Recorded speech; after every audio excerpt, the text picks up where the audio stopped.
YouTube channel subscribe చేయండి. నా YouTube ఛానల్కి నేను ఒక మెయిన్ ఇన్ఫర్మేషన్ తీసుకొని వచ్చాను. గూగుల్ యాడ్స్ పిన్ దేనికి యూజ్ చేస్తారు? మనం యూట్యూబ్ ఛానల్ పెట్టిన తర్వాత 4,000 వాచింగ్ అవర్స్ కంప్లీట్ అయిన తర్వాత మానిటైజేషన్ అవుతుంది.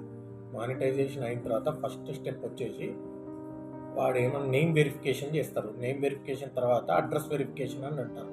అడ్రస్ వెరిఫికేషన్లో మనం ఆ బాక్స్కి వెళ్ళి మనం ఆ అడ్రస్ సంబంధించిన డీటెయిల్స్ అన్ని ఫిలప్ చేస్తే మనకి యాడ్స్ పిన్ అనేది ఇది యాడ్స్ పిన్ అనేది పోస్ట్ చేస్తారు. స్పీడ్ పోస్ట్ చేస్తారు. ఎక్కడికి వెళ్ళి వస్తుంది అంటే ఇది అడ్రస్ ముంబై నుంచి వస్తుంది. ముంబై ఈస్ట్లో పోస్ట్ అయింది.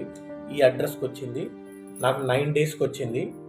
ఇది జనరల్గా వచ్చేసి ఇది వచ్చిన తర్వాత ఈ పిన్ తోటే మనం వెరిఫికేషన్ ఏది స్టెప్ 2 వెరిఫికేషన్ ఏది అడ్రస్ వెరిఫికేషన్ అయిపోయింది అని అంటే అప్పుడు మనం అకౌంట్ యాడ్ చేసుకొని మనీ జనరేట్